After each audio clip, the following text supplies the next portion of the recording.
राज्याचे सहकार मंत्री नामदार बाबासाहेब पाटील आणि त्याचबरोबर राष्ट्रवादी काँग्रेस पार्टी अजित पवार गटाचे सरचिटणीस या ठिकाणी माझ्यासोबत शिवानंद तात्या हेंगणे आहेत. कालपासून सलग दुसऱ्यांदा आपण माळेगावमध्ये आलात. काय बघितला तिथे आणि काय काय भावना आहेत? माळेगावची यात्रा म्हणजे फार प्रसिद्ध यात्रा आहे आणि फार दूरदूरून लोक या ठिकाणी येतात. काल आलो म्हणलात ना तुम्ही, ते सहकार मंत्री बाबासाहेब पाटील यांच्याबरोबर या ठिकाणी आलो. त्यांच्याबरोबर या ठिकाणी अनेक कार्यक्रम झाले. त्यापैकी कृषी प्रदर्शन आहे, त्याचं उद्घाटन साहेबाच्या हस्ते झालं आणि तिथं स्टॉल्स लागलेले होते. ते अनेक स्टॉल बघता आले आम्हाला. जनावरं बघता आले, घोडे बघता आले, कुत्रे मांजरं इथून बघता आले. सगळे मांजर एक दाखिला आम्हाला एकानं साहेबाला दाखिलं.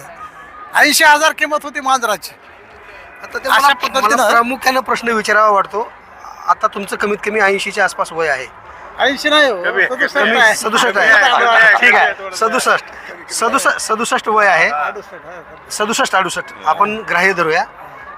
किती वर्षापासून तुम्ही येता? तेव्हाची यात्रा आणि आताची यात्रा काय बदल वाटला?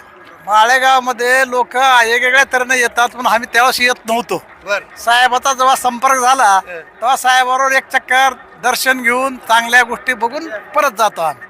तर माळेगाव फार वेगवेगळा आहे पाहण्यासाठी आणि आमचे मित्र कंपनी येतात, पण त्यांच्यावर कधीच आलं नाही मी. ठीक आहे, धन्यवाद तात्या. खऱ्या अर्थानं राज्यभरामध्ये नगर परिषद आणि नगरपंचायतच्या निवडणुका पार पडल्यात, काही ठिकाणच्या व्हायच्या आहेत आणि 21 तारखेला त्या निवडणुकीचा निकालसुद्धा आहे. राज्याचे सहकार मंत्री खंडेरायाच्या भेटीला आलेले आहेत. काय साकडं घातलं, काय मागणं केलं आहे आणि काय भूमिका आहे? खंडोबा राया हे आमचं दैवत आहे. त्याच्यामुळं आम्ही दरवर्षी येत होतो, पण त्यावेळेस मी कधी सामान्य नागरिक म्हणून आलो त्यावेळेस तुमचं लक्ष नव्हतं. त्याच्यानंतर आमदार म्हणून झालो, थोडं लक्ष आलं. आता सरकारचा प्रतिनिधी म्हणल्यावर लक्ष वाढलं तुमचं. आणि मग आल्यावर काल पूजा केली आम्ही, त्या खंडोबा रायाची पूजा केली, त्यांच्या दिंडीची पूजा केली. काल प्रदर्शनाचं उद्घाटन केलं आणि दरवर्षापेक्षा यावर्षी थोडं वेगळं काय वाटलं तर रस्ते वगैरे चांगले केलेत. आत्ताच सांगितले की अजूनही आपल्याला इथं खूप स्कोप आहे.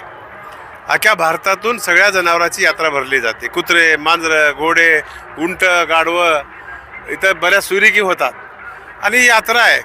इथं जे पाहिजे ती गोष्ट तुम्हाला मिळते. त्याच्यामुळं ज्याला जे आवडतं आहे तिकडं जायचं आपण. आम्हाला घोडे आवडतात, इथं आले लोकांचं हे आवडतं आहे, जनावरांचं आवडतं आहे. सगळ्या स्टॉलला आम्ही भेटी दिल्यात. अजून काही त्याच्यात उणिवा आहेत ते आम्ही सरकारला सांगून या यात्रेमध्ये चांगल्या प्रकारची सुविधा लोकांना देण्यासाठी आम्ही प्रयत्न करणार. माळेगाव हे नांदेड जिल्ह्यात जरी असलं तर आपण सहकार मंत्री म्हणून माळेगावला तीर्थक्षेत्राचा दर्जा मिळावा यासाठी काय प्रयत्न करूत की आमच्या सरकारला सांगून आम्ही प्रयत्न करूत त्याच्यामध्ये. धन्यवाद. ताजे आणि महत्त्वाचे अपडेट पाहण्यासाठी पाहत राहा आवाज बहुजनांचा न्यूज. आवाज बहुजनांचा.